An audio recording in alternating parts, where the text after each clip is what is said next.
Pumailalim sa isang SUV ang nabangga nitong rider sa Quezon City. Tumulong ang driver sa gamutan pero pinapipirma ng dokumento na hindi na maghahabol para sa bayad danyos. Nakatutok si Joseph Moro. Alas 6 ng umaga noong January 15 habang nasa Richland Avenue sa barangay Sauyo, Quezon City sa Samuel de Losario, may SUV biglang kumaliwa at tumumbok sa kanyang direksyon. Sinapul siya nito kaya pumailalim siya sa SUV. Naipit ang kanyang binti. Kala ko kamatayan ko na yung gulong niyang malaki. Parang malapit na sa mukha ko eh. Kala ko magugulungan na ako eh. Tumba na ako tapos nakaladkad pa ako pati yung motor ko. Kinain niya po yung other lane.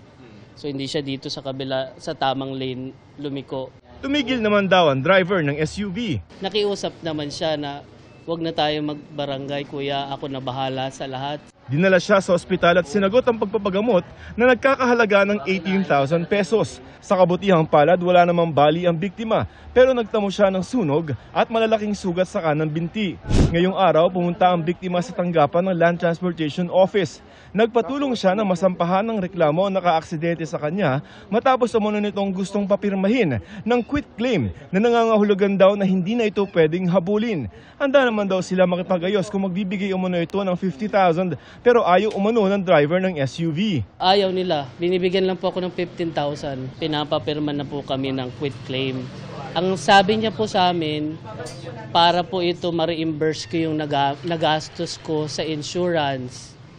Never po nila sinabi na pagka pala pinirmahan ko yun. According po kasi sa barangay, pag pinirmahan ko pala yun, wala na akong habol. Ayon naman sa LTO, sa pulisya dapat maghain ng reklamong kriminal sina Samuel. Sinusubukan pa naming hinga ng pahayag ang nakaaksidente sa kanya. Para sa GMA Integrated News, Joseph Morong, Nakatutok 24 Oras.